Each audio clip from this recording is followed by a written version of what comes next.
Series में इस्तेमाल होने वाले इम्पोर्टेंट रिलेशन की इस स्पेशल सीरीज में आपका स्वागत है।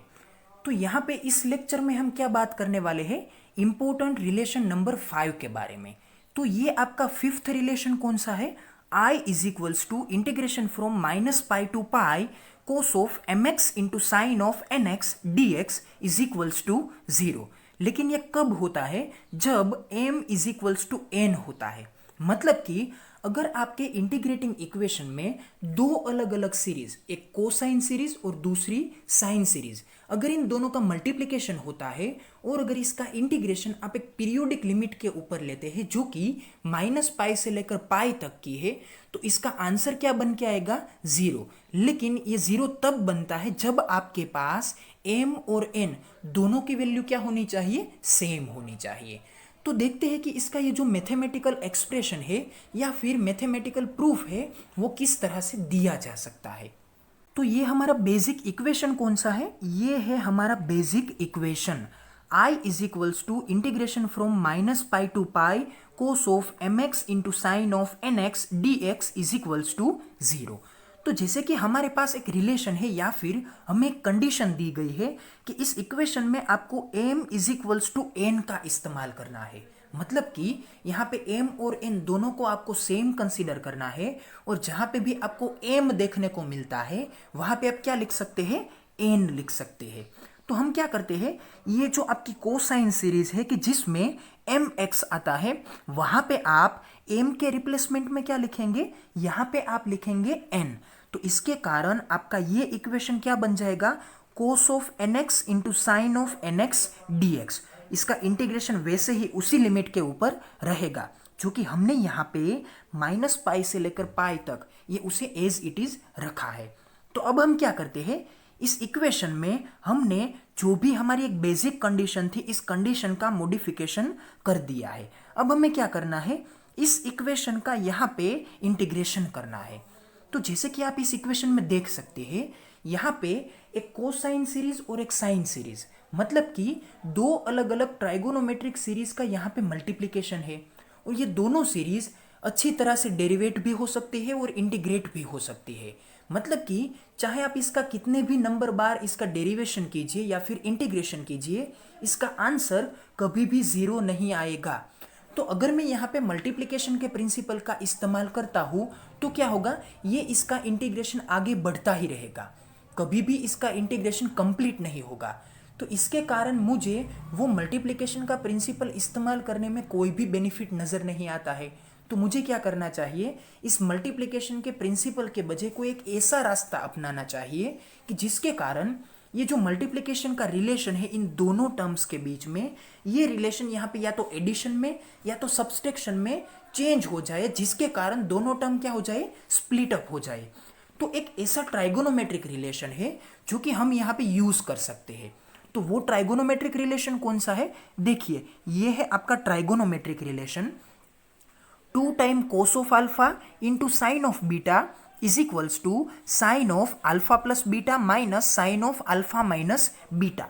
मतलब कि अगर आपके पास कोसाइन सीरीज के साथ अल्फा एंगल है और साइन सीरीज के साथ बीटा एंगल है और अगर इन दोनों सीरीज का यहाँ पे मल्टीप्लिकेशन है, तो आप यहाँ पे इस इक्वेशन को दो अलग अलग साइन सीरीज के फॉर्मेट में लिख सकते हैं जो कि अपने बीच में सब्सट्रैक्शन का रिलेशन कंसीडर करती है। लेकिन यहाँ पे एंगल में थोड़ा सा मॉडिफिकेशन आएगा। पहली सीरीज के साथ जो एंगल बनेगा वो एंगल क्या होगा, वो एंगल यहाँ पे इन दोनों सीरीज के जो एंगल थे उस एंगल का एडिशन होगा, जो कि यहाँ पे क्या है, अल्फा प्लस बीटा। और दूसरी जो साइन सीरीज है, इस साइन सीरीज में क्या होगा, यहाँ पे ये जो आपके दोनों बेसिक एंगल है उन दोनों बेसिक एंगल का यहाँ पे होगा सब्सट्रैक्शन। तो यहाँ पे हम क्या कर सकते हैं, ये जो आपका मल्टीप्लिकेशन का रिलेशन है इसे आप सब्सट्रैक्शन के रिलेशन में स्प्लिट टर्म्स में लिख सकते हैं, जिसके कारण हमें इंटीग्रेशन करने में क्या होगी, आसानी रहेगी। तो देखिए हम यहाँ पे इस इक्वेशन को 2 से मल्टीप्लाई करते हैं और 2 से डिवाइड करते हैं, क्योंकि ये जो आपका रिलेशन है ना, ये रिलेशन में यहाँ पे 2 से मल्टीप्लाई की गई एक टर्म है जो कि हमारे इस बेसिक इक्वेशन में नहीं है। तो हमें क्या करना पड़ेगा, मैथमेटिकल सिचुएशन को एज इट इज कंसीडर करते हुए हमें यहाँ पे इसे 2 से मल्टीप्लाई करना चाहिए और 2 से डिवाइड करना चाहिए। फिर क्या करते हैं, ये बन जाती है आपकी term 2 time cos of nx into sine of nx। तो यहाँ पे इस इक्वेशन में एंगल था अल्फा और एंगल था बीटा, लेकिन यहाँ पे एंगल क्या है, nx और nx। तो जहाँ पे भी आपको इस इक्वेशन में अल्फा और बीटा नजर आएगा वहाँ पे आप क्या लिखेंगे, nx। तो इसके कारण यहाँ पे क्या बनेगा, देखिए 2 time cos of nx into sine of nx, इसके इक्वल में हम यहाँ पे लिखते हैं sine of alpha plus beta की बजाय क्या आएगा, nx प्लस nx। और यहाँ पे भी दूसरे टर्म में भी sine of alpha minus beta, तो अल्फा माइनस बीटा के रिप्लेसमेंट में क्या आएगा, nx माइनस nx। और इन दोनों इक्वेशंस को, मतलब कि इन दोनों टर्म्स को हमने यहाँ पे इंटीग्रेशन क्या कर दिया है, सेपरेटली प्रोवाइड कर दिया है, क्योंकि एक स्टेप के आगे भी हमें यहाँ पे इंटीग्रेशन तो दोनों को क्या करना है, सेपरेटली ही प्रोवाइड करना है। और दूसरी बात कि इन दोनों के बीच में रिलेशन कौन सा है, रिलेशन यहाँ पे नेगेटिव है, तो यहाँ पे भी ये रिलेशन क्या है, नेगेटिव है। तो कुछ इस तरह से हमने इस इक्वेशन को मॉडिफाई करके सिंगल टर्म में चेंज कर दिया है, जिसके कारण हमें यहाँ पे इसे इंटीग्रेट करने में क्या रहेगी, आसानी रहेगी। अब देखिए इस एंगल के टर्म में आपको क्या नजर आएगा, nx प्लस nx। तो यहाँ पे ये पूरा का पूरा इक्वेशन इंटीग्रेट किसके रिस्पेक्ट में होता है, ये यहाँ पे dx के रिस्पेक्ट में इंटीग्रेट होता है। तो मतलब ये है कि यहाँ पे जो वेरिएबल टर्म है वो तो सिर्फ x है, जबकि ये आपका m या फिर n, ये जो कोई भी टर्म है वो क्या होनी चाहिए, वो यहाँ पे एक इंटीजर वैल्यू है। तो इंटीजर वैल्यू यहाँ पे वेरिएबल नहीं है, तो हमें क्या करना चाहिए, जो आपकी वेरिएबल टर्म है उसे यहाँ पे इस एंगल के पूरे ब्रैकेट में से क्या कर लेनी चाहिए, बाहर ले लेनी चाहिए। तो हमने यहाँ पे इस ब्रैकेट में से x को क्या कर दिया है, बाहर ले लिया है, जिसके कारण आपको यहाँ पे ये क्या मिलेगा, sine of n plus n x। तो कुछ इस तरह से आपको यहाँ पे मिल जाएगा टर्म। और ये दूसरा टर्म जिसमें nx माइनस nx है, वो भी यहाँ पे x को क्या करता है, बाहर ले लेता है, और ब्रैकेट में क्या बचेगा, n माइनस n। तो ये n माइनस n तो आगे जीरो बनने वाला है, तो साइन ऑफ जीरो ये क्या बन जाता है, जीरो बन जाता है। तो इसके कारण ये पूरी की पूरी इंटीग्रेशन की टर्म क्या हो जाएगी, वेनिश हो जाएगी, जीरो बन जाएगी, जो कि हम आगे यहाँ पे देखने वाले हैं।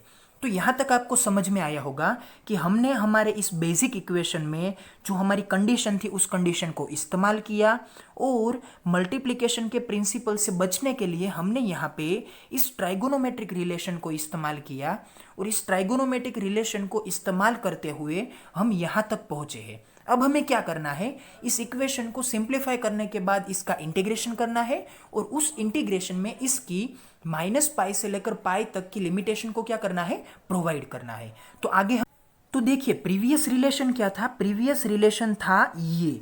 तो यहाँ पे ये आप देख सकते हैं कि sine of n minus n, मतलब कि ये हो जाएगा जीरो। तो ये क्या बनेगा, sine of zero into X, जो कि बनेगा साइन जीरो। तो साइन जीरो की वैल्यू क्या होती है, ये देखिए साइन जीरो, तो साइन जीरो की वैल्यू होती है जीरो, जिसके कारण ये आपका टर्म, मतलब कि ये आखिर का ये जो पूरा का पूरा इंटीग्रेशन का टर्म है वो यहाँ पे क्या हो जाएगा, जीरो हो जाएगा। देखिए यहाँ पे हमने क्या किया है, ये n माइनस n, इसका आंसर हमने कंसीडर किया जीरो। तो जीरो के कारण क्या होगा, साइन जीरो हो जाता है जीरो, मतलब कि ये जीरो मल्टीप्लिकेशन वाली टर्म आपके इस पूरे के पूरे इंटीग्रेशन के रिलेशन को क्या कर देती है, यहाँ से वेनिश कर देती है। तो इंटीग्रेशन करने के लिए जो हमारे पास एक टर्म बचती है वो क्या है, यहाँ पे sine of n plus n को हमने क्या लिखा है, 2 टाइम nx, और इस 2 टाइम nx को हमने यहाँ पे as it is carry on किया, क्योंकि इसका आंसर कहीं पे भी जीरो साबित नहीं होता है। तो अब हमारे पास इंटीग्रेशन करने के लिए सिर्फ और सिर्फ इतना रिलेशन ही है, integration i is equals to 1/2 integration from minus pi to pi sine of 2 time nx dx। तो इसका स्टैंडर्ड इंटीग्रेशन किस तरह से होगा, देखिए साइन ऑफ थीटा का इंटीग्रेशन होता है माइनस कोस ऑफ थीटा, लेकिन जब आपके पास यहाँ पे x के आगे, मतलब कि आपके इस वेरिएबल एंगल के आगे अगर कोई टर्म मल्टीप्लाई की हुई होती है तो आपको क्या करना पड़ता है, उस मल्टीप्लाई की गई टर्म को स्टैंडर्ड इंटीग्रेशन लिखने के वक्त उसे डिनोमिनेटर में लिखना पड़ता है। तो यहाँ पे साइन ऑफ 2 टाइम nx इस टर्म में आपका वेरिएबल कौन सा है, x है, लेकिन x के आगे मल्टीप्लिकेशन क्या है, 2 टाइम n है। तो आपको इंटीग्रेशन लिखने के वक्त आपको इस 2 टाइम n इस टर्म को पूरे के पूरे स्टैंडर्ड इंटीग्रेशन के टर्म के क्या पे लिखना है, डिनोमिनेटर में लिखना है।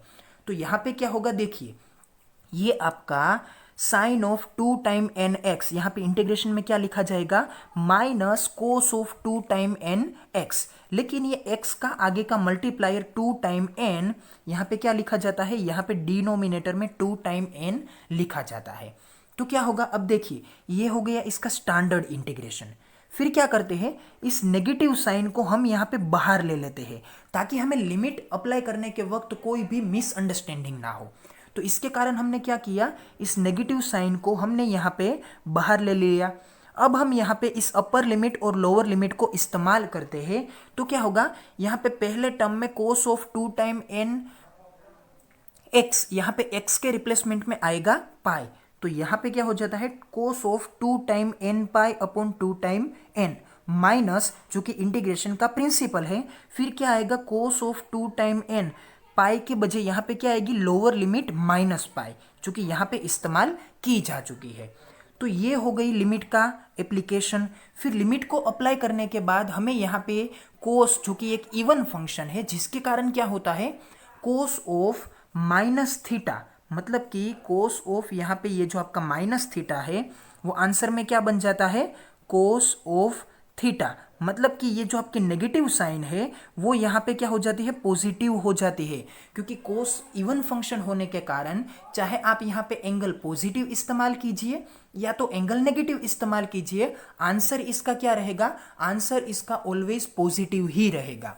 तो यहाँ पे ये क्या हो जाता है, कोस ऑफ 2 टाइम एन पाई, जो कि यहाँ पे नेगेटिव साइन थी उसको हमने यहाँ पे निग्लेक्ट कर दिया है।